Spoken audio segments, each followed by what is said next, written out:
because all the French traders and trappers were coming over here. So Sauvigny, where do you think he's from? With a name like that? France, exactly. So totally cool for him to be here. But his partner, Black Anthony Burns, where do you think he's from? England, exactly. So having a Brit and a Frenchman kind of working together in the 1600s, a little strange for all the turmoil that they had back in that time. So it was a little strange that they were working together. And so they were very good at what they did. A little too good. They always came back to port with huge quantities of birds in time that didn't seem physically possible to be able to do it.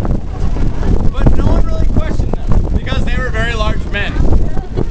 But there was one day that Burns came into port alone. Now, this was very weird because Sauvigny always goes with Burns. They were a good team. They always go out together, come back together. Go out together, come back together. Go out together, come back. It's an interactive sale. And so, this was very strange. But he was not alone. He had a canoe full of some of the best furs that these fur buyers have seen in years. Now, these fur buyers were kind of like those guys that buy your college textbooks back from you. Yeah, I know. You pay $150 for a chemistry book. They want to pay for 3. Still hurts my heart. And so, but no, these furs were so good that they didn't even haggle with Burns. The fur buyer said, "Oh la la, these furs are so magnificent. I don't care what you ask. I will pay for them. They will sell for a fortune." But he says, "But it is so strange. Where is your partner, Sauvigny?" And Burns replies with an accent just like mine. Last time I saw him, he was in Pancake Bay. Now, Pancake Bay was an inlet about 40 miles outside of Sault Ste. Marie, and it was a very popular hunting ground for beavers. It got its nickname because since it was so far away, at the end of a season, the hunters would be literally down to cornmeal for their rations, so they only could really make for themselves were pancakes. And so the fur buyer thought this was a little suspicious. They always go out together, come back together.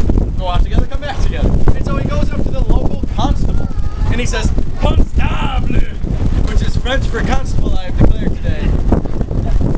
And he says, "It is very strange. Black Anthony Burns has come into port with some of the best furs I've seen in years." And the constable goes, "That is very good for Black Anthony Burns." And the fur buyer goes, "Yes," or "Oui." And he goes, "But it is so strange." He had a very long beard. "So strange. His partner, Sauvigny, was not with him."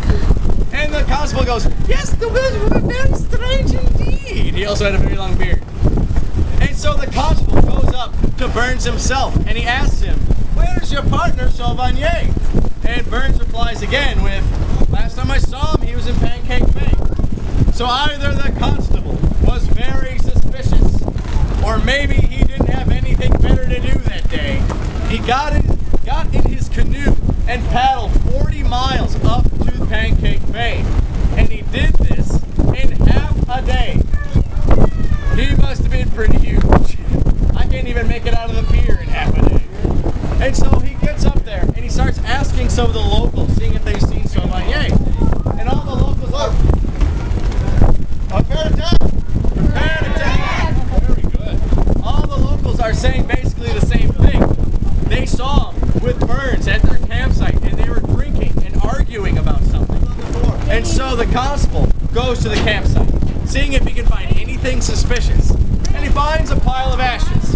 Totally cool for a campsite. Probably making s'mores over arguments over fur shroud selling. But this pile of ashes was 8 feet long, 3 feet wide, and conical at both ends. So what could be 8 feet long, 3 feet wide, say canoe, and conical? I got it, a canoe! Precisely. Crossover! Crossover! Crossover! It's going to be a little noisy right now. Let's watch them. Let's watch it. Look, they're sweating. I'm not sure.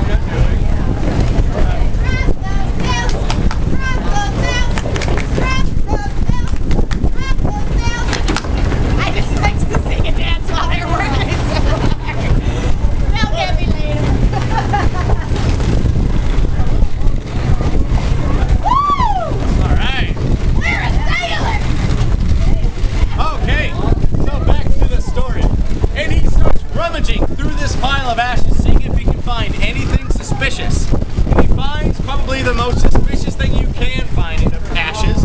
He finds a bone. Yeah. And so he goes all CSI on this pile of ashes. He's tearing through and he finds a lot more bones. And so he gets in his canoe and he paddles the 40 miles back to Sault Ste. Marie. And he confronts Burns more directly with, "What did you do to your partner, Sauvignon?" And Burns replies, "Oh, well, you should have asked me that in the first place. I stabbed him in the back in our canoe in Lake Superior so I wouldn't have to share in the take of the furs that I've just sold." The constable goes, I should have asked that in the first place. Would have saved me 80 miles. And so Burns is arrested and he's charged with piracy, murder on the open water. And he's sentenced to the same punishment that all pirates receive. A suspended sentence. From a very tall tree with a short rope. You know. So, now, Burns was many things. He was a murderer. He was a pirate. He probably was a thief, though we couldn't really prove it. But one thing that he was not a liar. When asked where his partner was, he truthfully replied, "Last time I saw him, he was in Pancake Bay." So that's the story of Burns and Sauvignon.